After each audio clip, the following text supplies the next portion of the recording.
hypnotic dance. She holds me here with only a glance.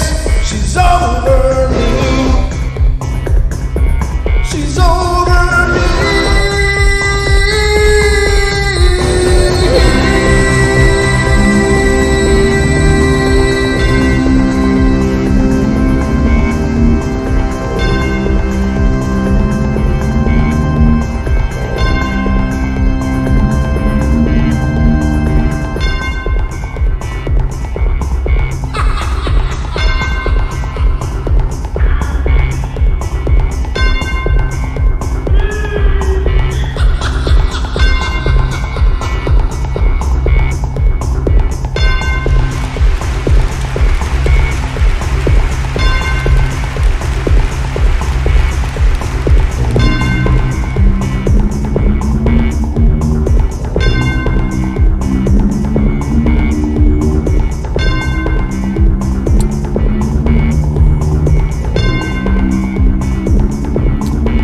Ladies and gentlemen, boys and girls of all ages, God, I hope this is working.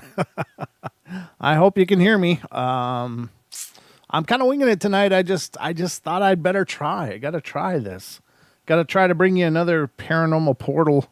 Hopefully this is working like it's supposed to be, at least for now. I have no guarantees.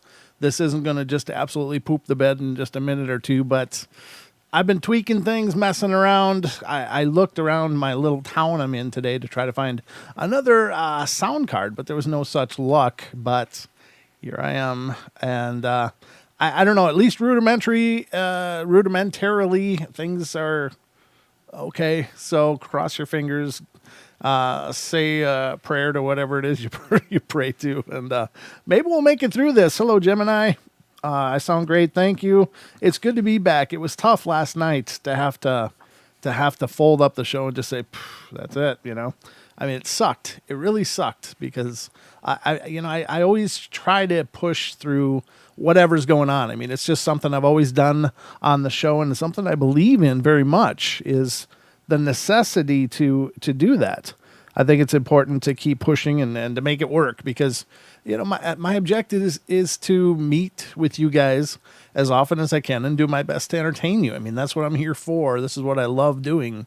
And it's certainly, you can never account for everything that can go wrong, but God, I'll tell you that, you know, if you're going to get into this game, be prepared to just pull your hair out sometimes because there's just sometimes no reason for things to go sideways, but they do anyway. It's just the way it all rolls. So we are going to give this a shot tonight. I think it's, you know, it's going to be okay.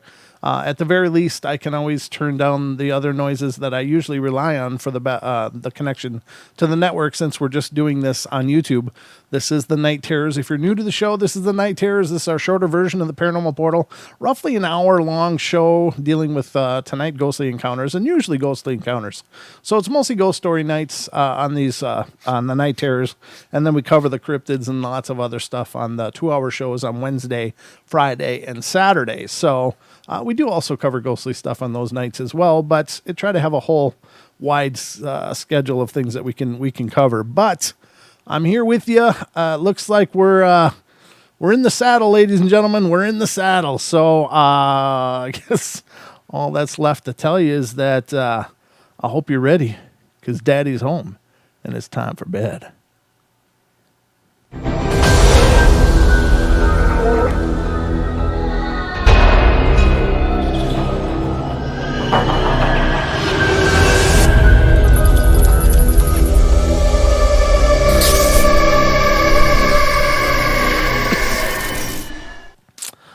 All right, ladies and gentlemen, so far so good. We're across the initial hurdles. It seems like we're okay for now. The phone lines are open. Hopefully that'll work too. I don't know. Could somebody give me a test call? Call the phone line and just somebody. It doesn't have to be anything intense or anything. Just call me so I can test this. I haven't had a chance to test the phone lines. I've just been working on this right up to showtime. So if one of you guys would be my beta test here, give me a call on the studio phone lines, 720-923-0500, and we'll test it out. See if I can hear. God, I hope I can hear. There's a call right there coming from New York. Let's get to the phone from New York. And this is area code 845. You're on the air. Are you there? Woot, woot. Brent, you're back in the air. It's firm.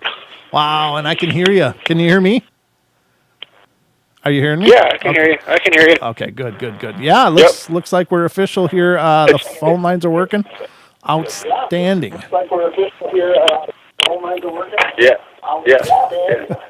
All right. Yeah, it looks like you're all set. All right, if brother. it doesn't sound great, it's probably my crappy internet connection. Anyway, we're glad you're back on the air and you got the issues sorted, Brent. Looking forward to the show tonight. Thank you, as always, for spending your time with us. Appreciate it. All right, brother. Thank you. I appreciate it. Thanks for calling in. No problem. All right. Peace.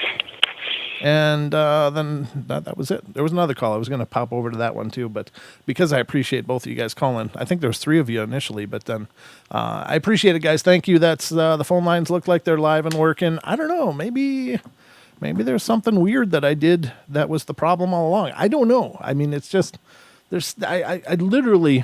I can't really show you because I'd have to take my camera off the thing just to show you the amount of things I have going for any one episode. It's a lot. There's a lot of crap going on here. So the fact and many different softwares working in concert with the internet connection, with YouTube, with Skype, with the call board. And so there's a lot going on here. So the fact that things could go sideways is not a stretch at all. But anyway, let's get going. I'm going to try to entertain you for the rest of the evening. If I'm doing my job, you'll be entertained. And the first one tonight we're going to read comes from Utah. And this has to do with apparitions, voices, and touches. So let's see what's going on with apparitions, voices, and touches here in Utah. It says, I went to visit my good old friend just a few days ago. While we were jumping on the trampoline, we were making each other laugh so hard that we both had to pee. Okay. So she took the upstairs bathroom and I took the downstairs. And I went upstairs after I was done. And whilst going upstairs, I looked out the window and I saw my friend walking around her backyard. Well, she looked almost as if she was looking for something. So I went out to the backyard to help her. Oddly enough, as soon as she saw me out there, she started swaggering quickly to the next door neighbor's backyard. I thought she was just being a weirdo, so I started to follow her through the hedges to the next yard. And then I heard, "Where are you going?" I turned around and saw my friend standing in the back door. I looked back up at the hedge confused and then turned back to her and said, "I was following you." She looked at me with a confused smile and said, "Of course." And we both went back inside and I told her what had just happened. Then I asked her, "Do you have any new neighbors that look like you?" And she answered, "No. But there was a girl who used to live a few houses down who looked like me." "Cool. Well, she was back visiting or something." She paused for a moment and finally said, "Actually, she's been dead for a couple of months. I think she died from some eating disorder, but anyways, she's dead. I don't know what happened." That's pretty harsh. Of course, eating disorders are it's a tough place. People have eating disorders because they're in an emotional place that's really, really tough. And I don't think that people with eating disorders are trying to hurt themselves. I really don't. But I think that there's something so sideways with how they see themselves and so broken with their own self-image that they think that they look fine. And obviously, I think we've all seen people with eating disorders, and it's hard. It's hard because you're looking at somebody who is willfully, in most cases, eating disorders. Now there's a couple of kinds. I assume this was some anorexia or bulimia kind of thing, but there's the other side where people, overeat to, abandon. Because, for whatever reasons, and I've been guilty of that one myself. I'm not casting aspersions at all, trust me. It's tough when people are in those places, but I don't think they mean to hurt themselves. I just think that they have such a weird self-image that they think they look wrong, and they're trying desperately to fix that to the point of not eating at all or purging what they do eat. And, in essence, it's a slow death, a very slow death, and it's sad. it's very sad and tragic. And I think that most often these people are in a hell of a lot of pain because they loathe themselves. They really have a state of self-loathing of what they see. And that's tragic because, people are beautiful and they don't see themselves that way. And so it's tough, but could that emotional strain and stress leave an imprint like that? Sure. Could it be the person themselves in spirit form stuck there? Sure. Could it be residual? Yeah, sure. All the above. It's hard to know, but it did seem like the apparition that she observed in the other backyard, it did seem that it was aware of her, and once it saw her coming over, decided to move away even further. So that would seem to indicate an intelligent response to me. Again, I wasn't there, I didn't see it, but just in the context of what we know from what this person has shared. So pretty sad, very, very tragic. And, again, it's kind of like the suicide thing. If you're in that place where you're having trouble with your life and stuff, please reach out, get help. It's, life is already hard enough, but don't brutalize yourself in the process. So, let's go to the next one. And this one is from Missouri, and it has to do with apparitions, voices, and touches. And it says, when I was 18, my grandfather passed away. Well, my niece was down at the house conferring me. I don't know what conferring with me. It was raining on and off, and I decided to go for a walk around my town just to calm down because my grandfather and me were just so close. We turned to go down one road, and when I saw something in a yard walking, well, I nudged my niece and pointed to it, and I couldn't move or say anything. Well, she looked and said that she could see the same thing. We both saw a man in a brown cloak, kind of like the ones they wore back in the horse and buggy time. But when we looked down, we could not see his feet. Later that same day, I walked back down that same road to the same spot where I saw the apparition. But I saw nothing this time, and I started to wonder what it was that I saw. However, I do know that whatever or whoever it was, it didn't feel safe. I haven't been down there since. The next incident that happened was when my son was 2 years old. I laid my son down to sleep, and I went to the living room where my boyfriend was, and we sat there playing a video game, and whilst we were playing, I heard my son in the bedroom talking. I thought he was talking to the stuffed animals, and I had at the foot of his crib, so I didn't think anything of it. I was getting late, and I was getting pretty sleepy, so I went into the bedroom to find my son standing in his crib looking at my bed and talking. At the time, I was living with my brother, who was in bed. So I walked over to him and laid down and told him it was bedtime. Mommy has to get up and go to work. Well, an hour later, he's still talking. So as I opened my door, I saw a man sitting on my bed. He was wearing a black long coat, a cowboy hat, and cowboy boots. I knew who it was when I first saw him, and even though he has been dead since I was around my son's age, when I flipped on the light, I don't know why I did, but he disappeared. And my son went to sleep after. Well, I haven't told anyone about this, so I was wondering if anyone could tell me why I saw him. I guess he wanted to let you know he was there. I think spirits can choose that. I think they can choose whether we perceive them or not. Like they can choose to manifest at such a level as we can see them. I think most of the time they choose not to, and that's for whatever reason. And I don't know why that reason is. I don't pretend to know. I would think that it could be a wonderful thing, but it could also be terrifying. Maybe they don't want to scare people, so they just don't appear. But in a case like this, it's kind of a beautiful thing, right? The little baby sitting there talking to him, and so I guess he wanted to make sure, since she knew who it was, and I assume it's the grandfather. I think he just wanted to make sure that she knew that he was visiting his grandson or great grandson or whatever it was. But yeah, I think that's cool. That's probably why. I'm going to go out on a limb with that one.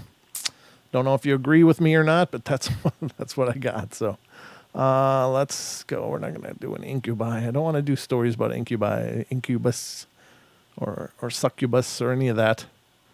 We'll do this one. Okay, I'm just pulling up some more, ladies and gentlemen, to keep you going. Seems like we're doing okay. Everything seems to still be working. I don't have any weird feedback in my ears or anything, so we're on the right track here. Thanks. And again, I apologize for last night. It's tough when I had to shut that down, but what else are you gonna do? You know, I can't troubleshoot on the fly like that. It's just, if it's not working by showtime, there's no show. Because it's also on the network. This, and I didn't want to leave that kind of an episode on our network appearance. So, all right. So this one is coming from Georgia. It has to do with family and friends visits. I think family and friends visits usually are good, unless your family's a jerk. But let's see what goes. I mean, spiritually, of course. It's always nice when our living family comes by too. Don't get me wrong. But it says, I was visiting my aunt back before she died. And she lived in one of those old 2-story Victorian houses down south. She was a sweet old lady, but she had a lot of health problems. On her deathbed, she told me and my brother if there was any way to come back after death, she would. A few weeks later, after her funeral, we started hearing strange noises all over her old house. When we thought we would hear a noise in a certain room, we would go there to check it out. And the noise sounded like it had moved to a different room. Not only were we hearing noises, but we were also smelling certain lotion that she always used when she was alive. With all these happenings, we figured she must have found a way to come back from the other side. One evening, I walked into the kitchen. Standing there at the kitchen sink was 2 full-bodied apparitions, and I watched them just float out the back door. It was just one thing after another. My aunt had a musical angel figurine that was set on her dresser. It had been broken for years, but she always collected angel items. At certain times of the day, the angel figure would just start playing music. You got to remember, this thing had been broke for years. My brother would pick it up on numerous occasions to see if he could figure out what could cause it to play. But we never did find out how that happened. I guess you could say we weren't ever really scared that much because this was, after all, her house for many, many years. Yeah, that's kind of comforting. That's kind of cool. Now, there's always the chance it's not someone you know and love. That's the hard part is knowing which it is. Is it the loved one coming back, or is it just someone else moving in? I don't know. But I think it's a beautiful thing to think it's the family member coming back to say, "Hey, I'm here." All right, we're going to go to another one here. Just looking how 43 of you are here with me. 43 people and 21 likes. Wait a minute. Wait, what kind of math is that? Does that mean that 22 of you don't like this? All right. That's fair enough if that's the truth. All right. So, 22. All right, here we go. North Carolina is the next story, ladies and gentlemen. And this one has to do with haunted places. It says, it was in the summer of 2006, and I was working as a housekeeper at an old house that had been turned into an inn. We were told about some of the history of the house, why it was built and who it was built for. We were told about the tragic death of the man's wife, the typical stuff that an employee may have to impart upon the guests. My second or third day there, I was cleaning a room that was next to the kitchen that had locks on both sides of the door between the kitchen and the room so that guests wouldn't get into the kitchen and mess with anything. And the room had a guest. The room hadn't had a guest for all the off season. I'm sorry. There was a butter knife with fresh jelly on it lying in the bedside table. Well, that freaked me out a little bit, but I put it out of my head and just went about my work. Well, a couple of weeks later, I was cleaning the doll room by myself, and I heard a strange noise behind me. This room had a really old doll in it, and I'd heard stories about how from time to time her dress would be in a different position, but I had turned around and her little rocking chair was moving. It wouldn't have scared me if the windows hadn't been closed. But the final straw of working at the inn occurred on a day when I was absolutely the only person in the inn. There were no guests, the owner was at lunch, the receptionist had quit earlier in the morning, and the other housekeeper had taken the sheets and towels to the laundromat due to the washers being out of commission. I was cleaning the room called the Lillian Room, named after the lady of the house who it was built for, and I was in the bedroom's adjoining bathroom. I'm cleaning the toilet, and I hear a woman's voice coming from behind me. Well, I can't remember what she said, probably wondering what I was doing there, but I threw down my cleaning supplies and ran outside until my friend / fellow housekeeper got back. I have honestly never been that scared in my life. I quit less than 2 weeks later. Yeah, that's got to be tough to work in a very haunted place like that. Can't blame somebody for not wanting to do it. All right, the next one we're going to read, ladies and gentlemen, is coming from Hawaii. Hawaii. I love Hawaii. I'd like to go back there someday again. It's a lovely place. This says it has to do with apparitions, voices, and touches. But it says, I worked as a kind of early morning restock clerk at this supermarket near where I had lived. My first day on the job, I arrived about 25 minutes early to impress the boss. When I got there, it was dark, and apparently the only other person working was the security guard at the back entrance. He let me in, and I headed to the back receiving area to pull out some product. I passed through 2 sets of double doors, and none of the lights in the receiving area were on. I moved into the holding area and searched for my dolly / cart, when suddenly I heard a slam. It shook me to the core. I quickly looked toward the double doors and noticed that the outside set of doors was rocking. No one came in, so I figured that a person was coming in and immediately changed their mind and turned around. Well, then the second set slammed open. I was staring straight at those doors when the second set burst open, with no one there manipulating them. Also to note that there was no strong air currents that could have slammed them the way that they did. I dropped what I was holding and took off out the doors and headed back to the security guard, and he asked me what was wrong. I lied and said I didn't know what to restock. I never came early for that job again. I soon became a security guard for that market and was required to come in early and stay late. First to be there, last to leave. Well, during my time in security, I had seen, heard, smelt, and felt things that should not have been there. I'll share 2 experiences since I have the other person there as eyewitnesses. I had an early morning shift, and I was to unlock all entrances and exits, including restrooms, and headed out to the food court area, and walked into the restroom landing to unlock the doors. And when I got there, I heard noises coming from inside the men's restroom.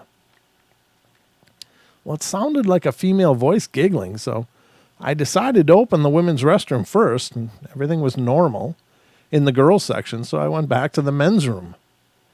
Excuse me, I need to open all the stores for business. You need to come out of there.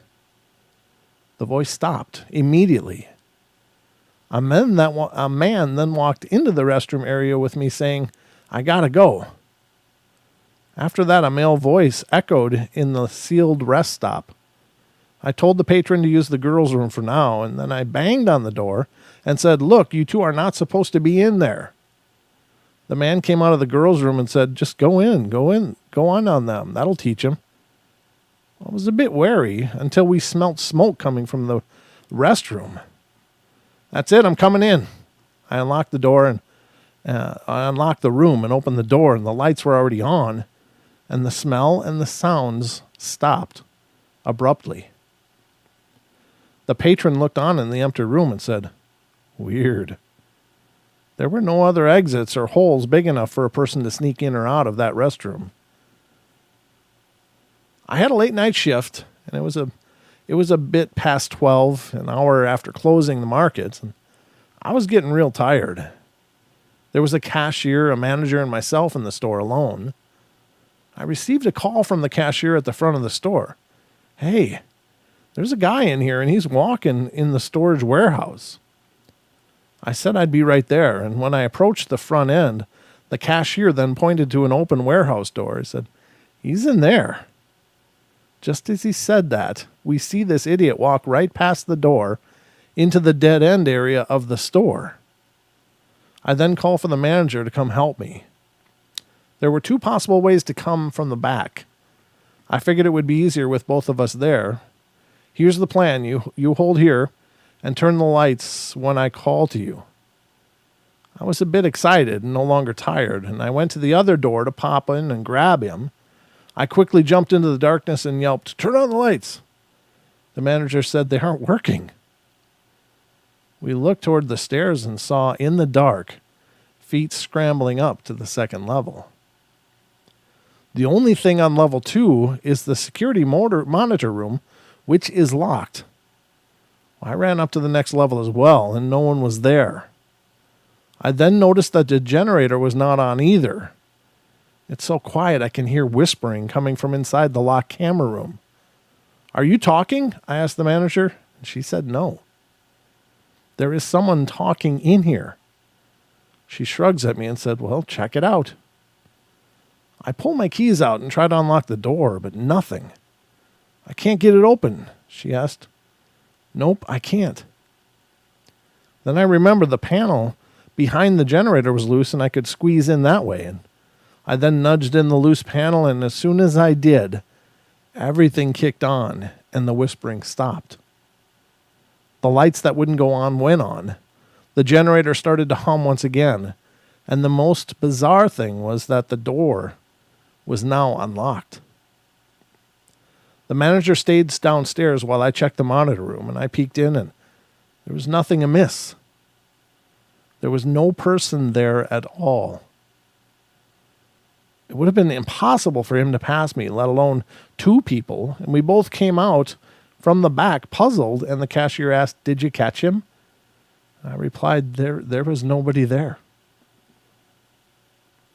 That was the whole story. Wow. That's got to be something spooky. I don't know. I imagine they get bored. They probably just get bored. It's like, hey, let's make the fleshies chase us. I don't know. You suppose? What do you guys think? Could spiritual people that are just they're just here for whatever reason they're here? Do you think they might just get kicks by trying to get people to react? Maybe. It makes sense to me. I think I would probably. I'd probably be doing stupid things just to see what people would do. Nothing mean or hurtful or to really terrify someone, but I don't know. Just the thought. I don't know. What do you do after a while of staring at a closet or walking in a hallway for years and years? I mean, after a while, maybe that's all you got is either just watching people or just seeing if you can make people freak out. I don't know. It stands to reason. If they are the same as they were in their bodies, then it wouldn't surprise me even a little if that was the story. They're just getting a rise out of people. All right, this one's coming from Pennsylvania, and it has to do with a family and friends visit. Let's make the fleshy. Thank you, Kishu. Yeah, I don't know. I mean, I kind of got that from Casper, I think. I can't claim any credit for that, the fleshies. Or meat bags. I think they call them meat bags on Casper. I don't know. But we're fleshies. So this one has to do with family friends visits. Again, from Pennsylvania, it says, my Nana has been dead for 5 years. It was really upsetting because knowing that my dad has no mom, it's just sad. Sometimes I have encounters with her, but only at my dad's old home where he grew up. Mostly it takes place in her room. She has a big closet in her room, and that's where I found the note. It was Thanksgiving. My cousin Nicole and I were upstairs laying on my Nana's bed watching television, and she had asked me if I wanted a drink. And I said, bring me up a Coke. Good choice. Just for the record. I like that. While she was gone, the rocking chair in the room started to rock, and I just thought, oh, it's just Nan checking up on me. It was that and a special surprise. I heard banging on the closet door, so I went to see what was happening. When I slid the door open, there was a note on the floor, and it read, "Dear my sweet grandchildren, I hope you are enjoying life. I miss you all. One day when you come to heaven, we will be together in person. I miss you, kids, knowing the one who is reading it is my Tara. Tara, you're becoming to like me so much more. You're a sweet girl, and I love you.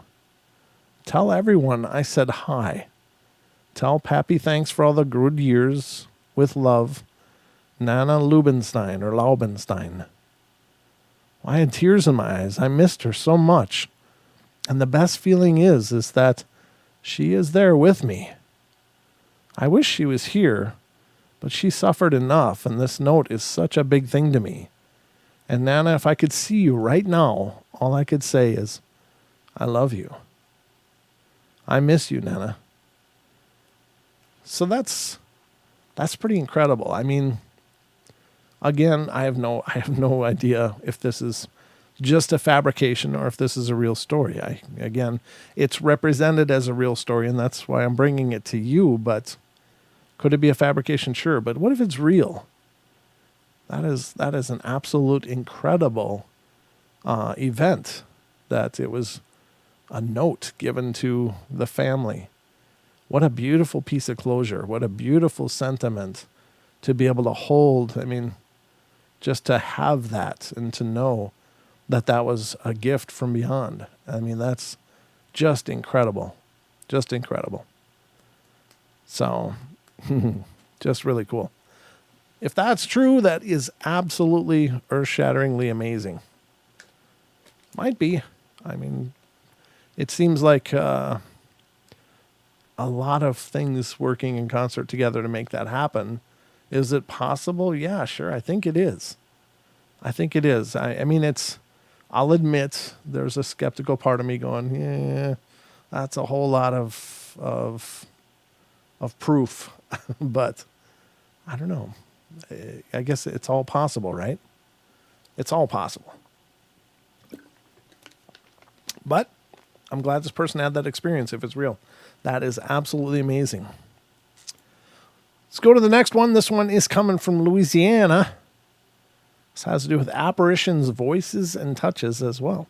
There's a lot of short stories tonight, so I just randomly pull them out. So I didn't know what I was going to be dealing with, but these are a lot of short ones. But that's fine. I mean, they don't need to be 3 pages long. If it's only one event, that's great.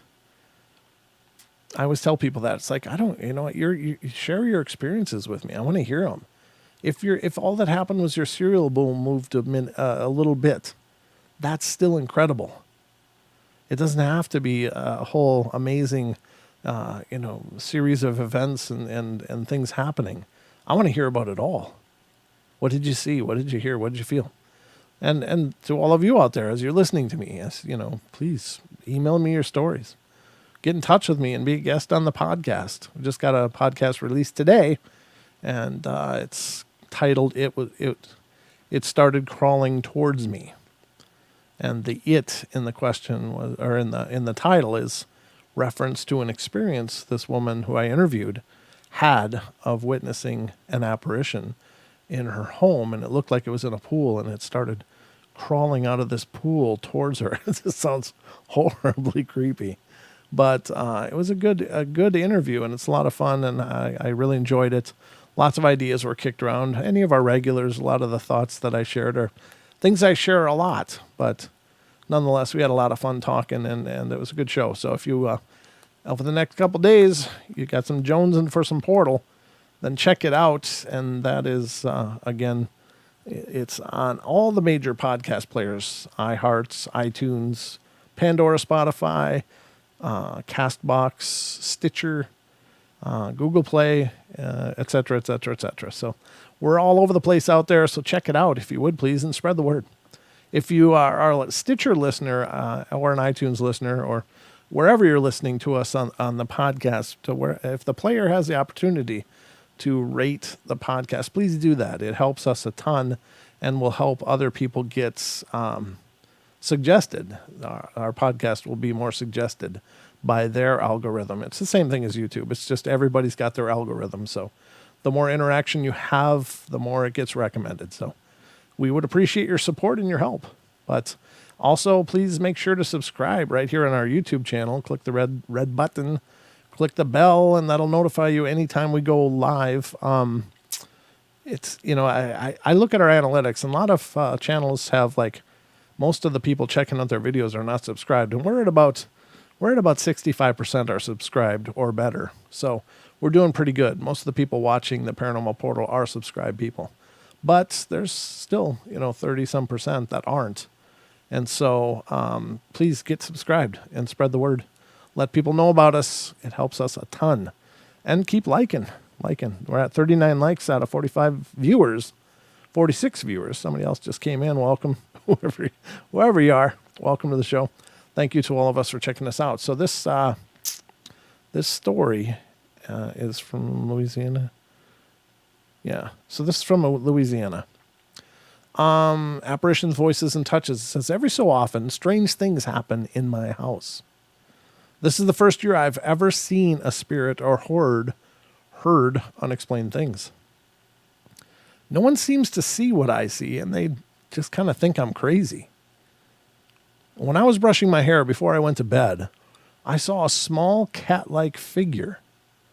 It was white and foggy, and when I turned around to get a close glimpse of it, it was gone. Well, I was completely paranoid for a long time. I was about to get some sleep when I heard knocking at my front door. Well, I woke up and my dogs were barking, and I walked to my front door and looked out the peephole. Nobody was there. Don't answer that door. Word to the wise, don't answer that door. I'll go into that after the story here. But this has been happening almost every night. In late March, I was dreaming about a guy I liked named Archer. When I woke up, because my dad stomped his feet through the hallway, I saw the guy I liked at the corner of my room. My eyes were all the way open, so I knew that what I saw was real. He smiled, and then my eyes blinked. And when my eyes were open again, he wasn't there. Well, I was scared, but I was too sleepy to realize it. I don't know if Archer is dead, though. I don't even know what that means. Is Archer not somebody you know? I don't know. That's weird. Or is it a crush on somebody? I don't know. My dreams are much similar to all this. The ghost-like figures, the knocks, Archer, and everything else that I saw, but I never knew my dreams were trying to tell me something. What are my dreams trying to tell me? Am I being haunted by an unknown paranormal figure? Can anyone help me? It's possible. Again, I think ghosts can appear however they want to. And I also think that they're very telepathic. So if you're thinking of something, they can probably look like that. But, what does that mean? I don't know. Maybe nothing. But it is interesting. So here's another story. This is coming from North Carolina. And how big is this one? This one's a little bit longer. Good medium-length story, ladies and gentlemen. This one is having to do with a haunted life. It says, ever since I was little, I love scary stories and experiences. I believe it stems from some of the experiences that I actually had. There have been some minor little occurrences at my house, though. And this experience has happened twice and in the same general area. Walking from the kitchen to the laundry room one day, I felt a hand grab my shoulder and pull me all the way around. When I turned, there was no one there at all. Not even in that part of the house, and no way for anyone to do it and run. The hand was guiding me around to nothing. Then once again, maybe a year later, I was lying on my stomach on my bed listening to music when I felt a hand press against my back. It was late at night. At first, without thinking, I assumed it was my mom or a sibling, but upon remembering it was late at night and no one else was awake, I felt this slow shudder run through me and my heartbeat quickened. I looked around, but I saw nothing. My room is connected to the laundry room, and this last experience was maybe 6 feet from where the first one happened. And both times, I felt 5 fingers distinctly digging into my shoulder or pressing on my back. I'm very nervous about my room sometimes. I sleep with the light on because I seem to see a lot of weird things when there isn't one on. It could be my eyes tricking me, but I'm not so sure. I saw a man one night, kind of shadowy, and the scariest of them all of them was a man or woman. One night I was lying in my bed and rolled over on my side to be face to face with some figure rising up alongside of my bed. That's horrible. That is horrible. Horrible thing to do to somebody. Kind of like someone sitting next to my bed and leaning over me. I rolled back over and hid under the covers the rest of the night. I gotta get those Paranormal Portal covers made. Experts believe it may offer paranormal protection. Most of my sightings seem to be in my room or in that area.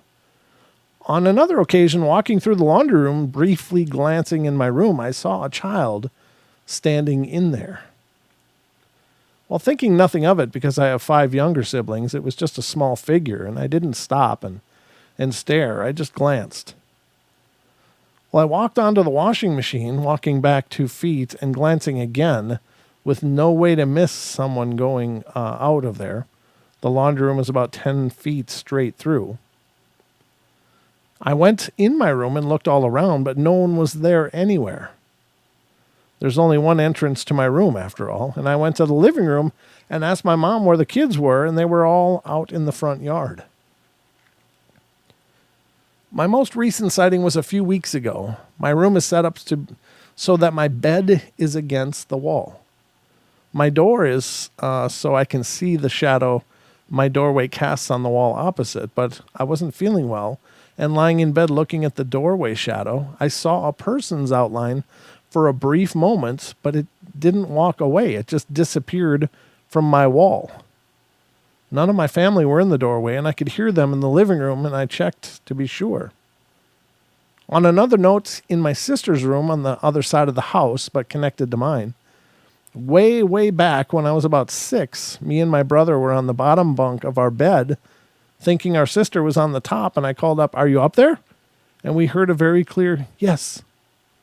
But when we went up, nobody was there. She had gone to the kitchen, we had found out, and we were the only ones in the room.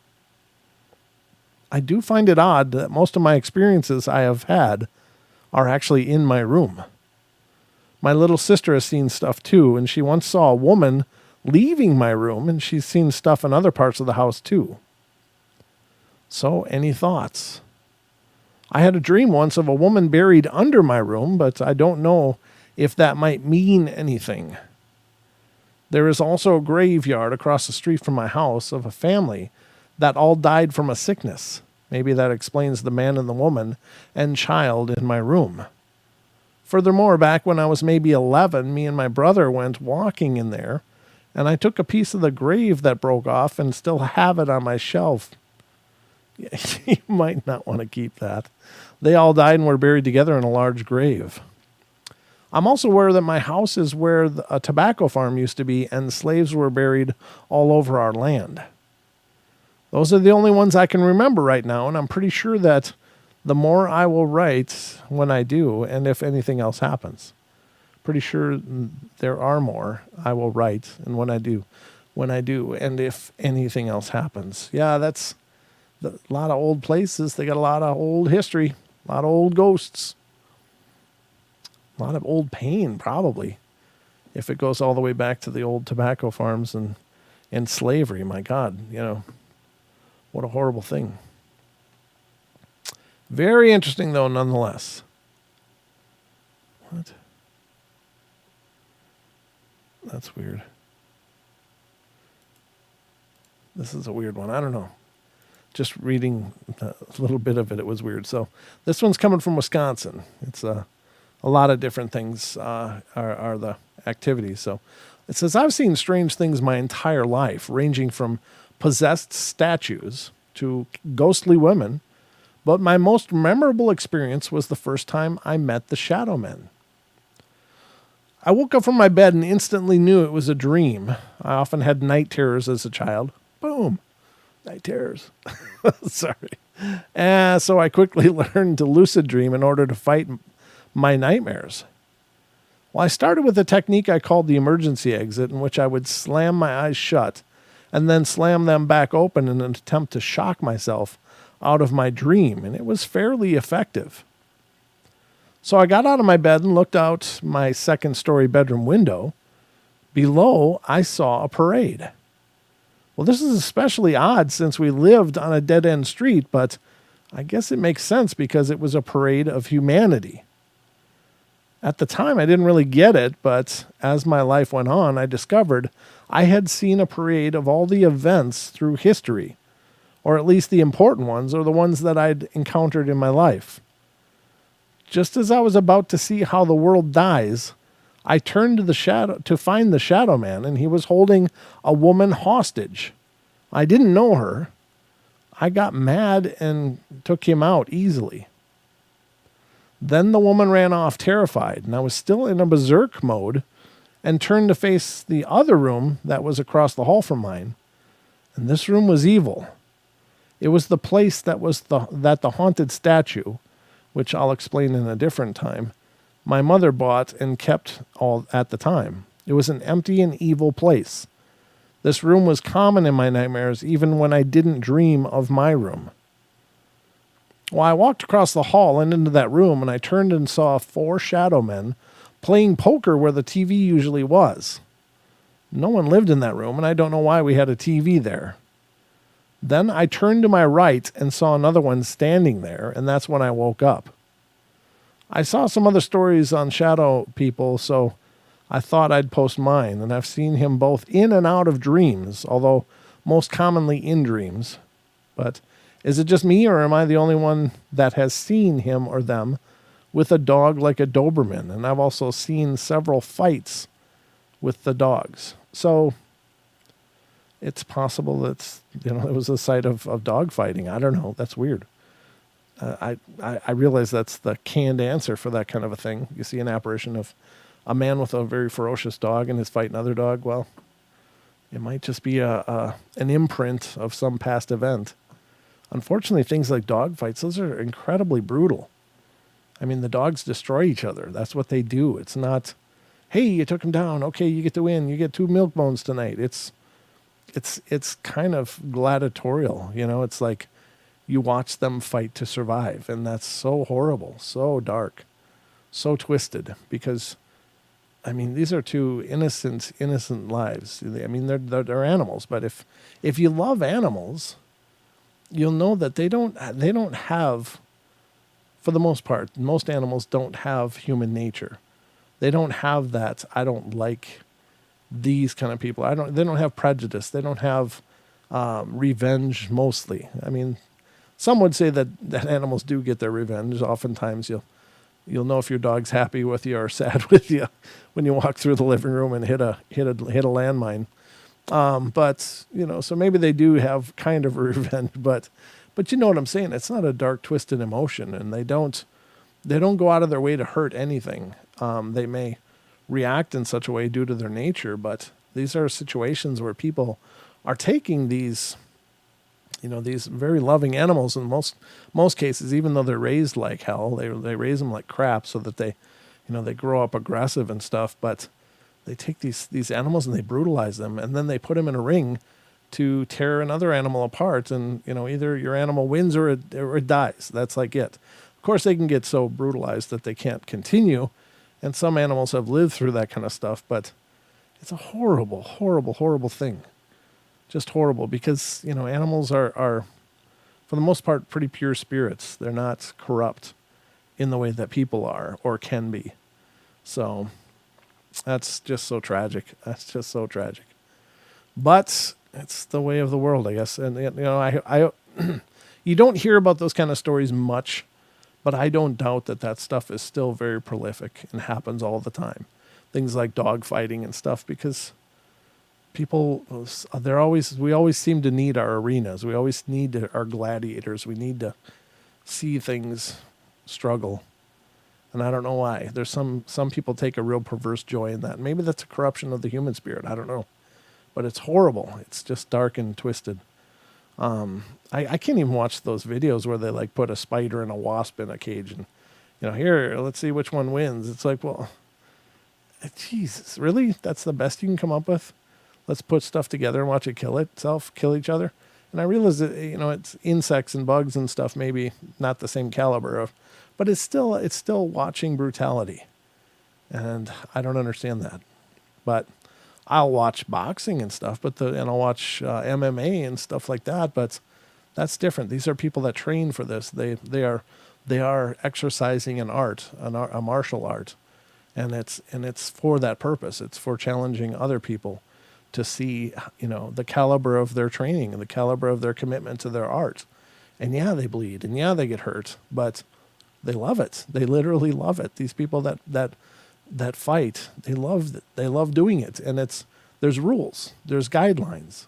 It's not overly brutal for the most part. It's still very physical and very real, but that's what they do. That's what they train for.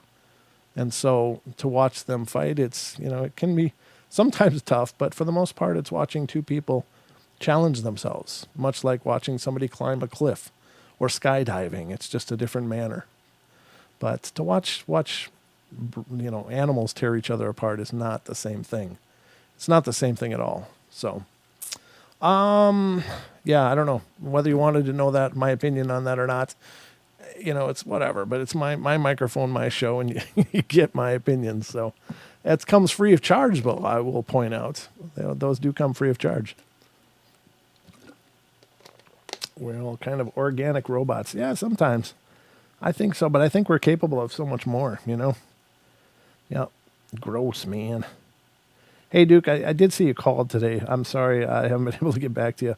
I'm just chasing my tail lately, so just hang with me. I will get back to you, I promise. I will. But just so you know, I'm not avoiding you. I haven't noticed the phone ringing when it's ringing, and I haven't had a chance to put aside to call you back. So I'll call you as soon as I can. But the supportal. Yeah, I always check out the supportal. So we're at about the time. I'll see if I can find it quick. Oh, this one sounds kind of cool. I want to read this one, but I don't know what I'm in for. It's a short story, so this one should be good. This one has to do with a Wiccan girlfriend. It's out of Missouri, and it has to do with miscellaneous activity, but it says, I have something that maybe someone could shed some light on for me. Over a year ago, a large black hooded figure with red eyes was seen by my Wiccan girlfriend a lot outside.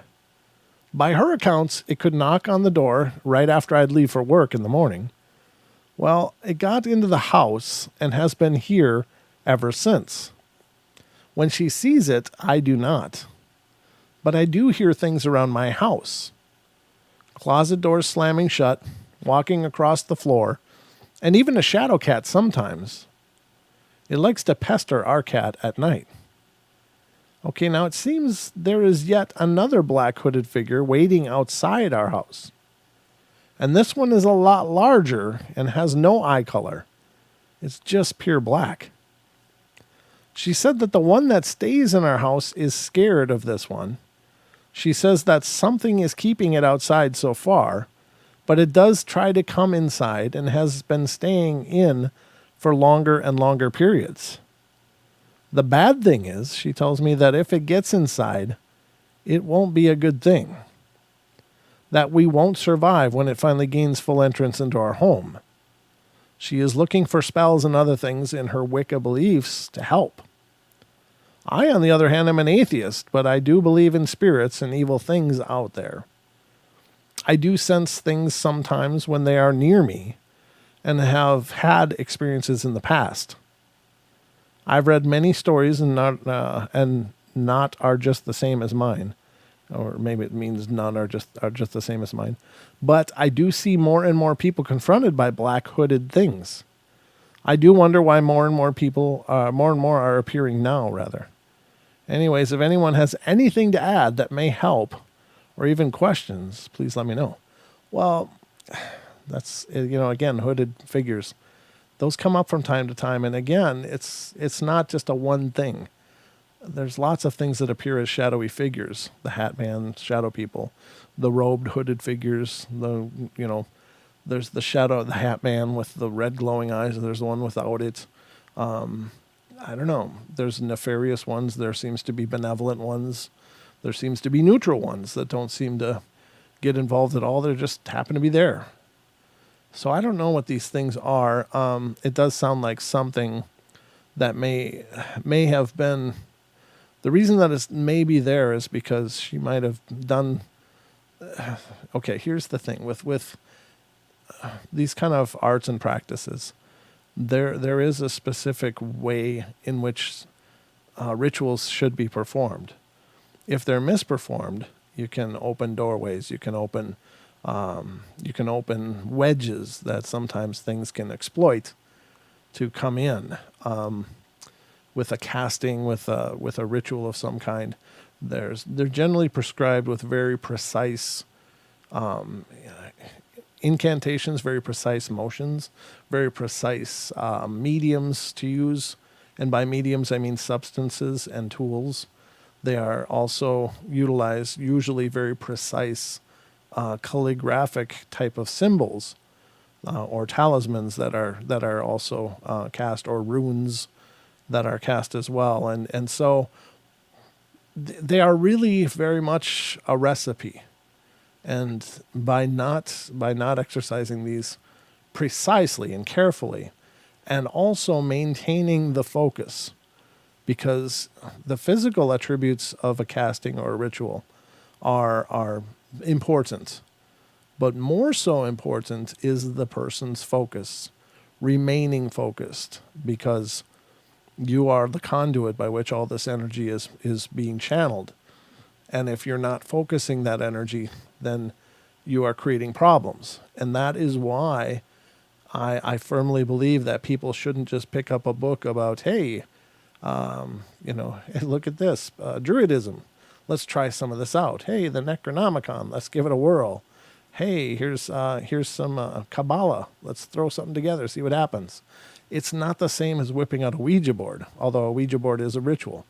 And therefore the same things are true. And I often warn people about misusing things that they don't understand. But the reason that these things are so precise and there's such a formula to them, including that, is the person's need to develop the ability to handle focus and energy on a very high level, because you're tampering with sometimes primeval forces, sometimes multidimensional forces, sometimes spiritual forces of all types. And so none of these things should be handled or tried until you have gone through certain training and lots of meditation, lots of focus and exercises to train your mind to handle that energy. And I'm not a proponent of this stuff, and I'm not advocating anybody do any of this stuff, but I'm just saying these are the warnings of messing with things that you don't thoroughly understand or you're not thoroughly prepared to handle. And so I have a feeling that what may have happened in this situation is that this Wiccan girlfriend might have been trying something she wasn't ready for, and therefore has caught the attention of some other things that are very problematic and should be dealt with very, very quickly, because they have nothing but time. Once you're on their attention, they have nothing but time. They'll spend years and decades, because time is not a measure for them. So you always got to be careful with this kind of stuff, because it's no joke. I mean, there is real magic. There is real forces out there that are dangerous. So be careful if you're playing with those kind of things. Please be very careful. But I guess That's the note I'm going to end the show on. So I guess that's it. We made it successfully, ladies and gentlemen. I hope I've solved the problem. Maybe I have. I may just we may just try Wednesday's show. We're going to be gone now for a couple nights, but we should be back on Wednesday. And if everything's still working on Wednesday, and it should, because this is my beta test, we will do the giveaways, do the contests on Wednesday. So hang on to your seats. Make sure you tune in. Make sure you spread the word, because we'll be giving away Paranormal Portal gifts. We're going to do some paranormal quizzes and a couple of giveaways, just gimmies. So I hope you guys will tune in on Wednesday for that show. And again, that'll be 7 p.m. Pacific Standard Time right here on YouTube, right where you're watching now. So I hope you'll join us. So that's it. That's all I got. I'm going to take a couple days and try to pound out a whole bunch of stuff to get ready for the next. Yeah, absolutely, Duke. Spread the word, as the Duke says. Spread the word. And, oh, I got to sneeze. Whoop. That feels good. I love sneezes. I always love sneezes. So I get that tingly feeling afterwards. I don't know. Simple pleasures, folks. I'm a simple mind. So what do you do? All right, guys. I love you all. Be good. Be kind. Be nice. Take care of each other. Help each other out. Find the magic in every day. And remember to laugh as much as you can. I'll be back Wednesday with Don, and we'll tear it up then. So I hope you'll join me. Remember to follow us on Facebook, facebook.com/Paranormal Portal Radio. You can follow my Facebook. It's Brent Thomas. You can find me there. Check out the podcast, and please help spread the word about all of our shows, whether it's the podcast or the YouTube or TFR or whatever. But we love you guys, and we will see you on Wednesday. So take care, be good, and if you need me, just reach out via email, paranormalportalradio@gmail.com. Love you guys. Have a good night, and sweet dreams.